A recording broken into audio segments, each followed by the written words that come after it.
કાનપુરમાં gas સિલિન્ડરની અછતની અફવા. લોકોની લાંબી લાઈનો લાગતા પોલીસ મેદાને.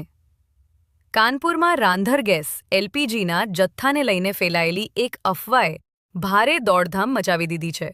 ગેસ સિલિન્ડર ખૂટી જશે તેવા ડરથી સેંકડો લોકો ગેસ એજન્સીઓ અને ગોદામો પર ઉમટી પડ્યા હતા, જેના કારણે રસ્તાઓ પર લાંબી કતારો જોવા મળી હતી.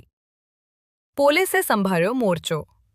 પરિસ્થિતિ કાબુ બહાર જતી જોઈ કાનપુર પોલીસ તાત્કાલિક એક્શનમાં આવી હતી.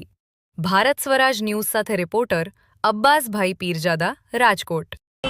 सिलेंडर की कोई कमी नहीं है। सिलेंडर सबको मिलेगा। जैसे पहले मिलता था सिलेंडर वैसे ही मिलेगा।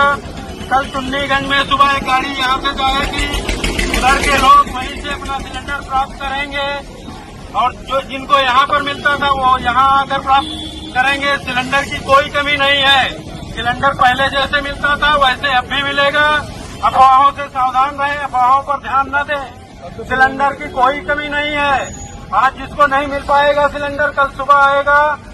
जिसको यहाँ मिलता है यहाँ आकर लेगा। जो चुन्नीगंज से लेता था वो चुन्नीगंज जाकर लेगा। सुबह एक गाड़ी चुन्नीगंज में जाकर खड़ी होगी, वहाँ से सिलेंडर बटेगा। जिसको चुन्नीगंज से मिलती थी वो चुन्नीगंज जाकर कल सुबह से लेगा। अफवाहों से सावधान रहे। सिलेंडर सबको मिलेगा। सिलेंडर की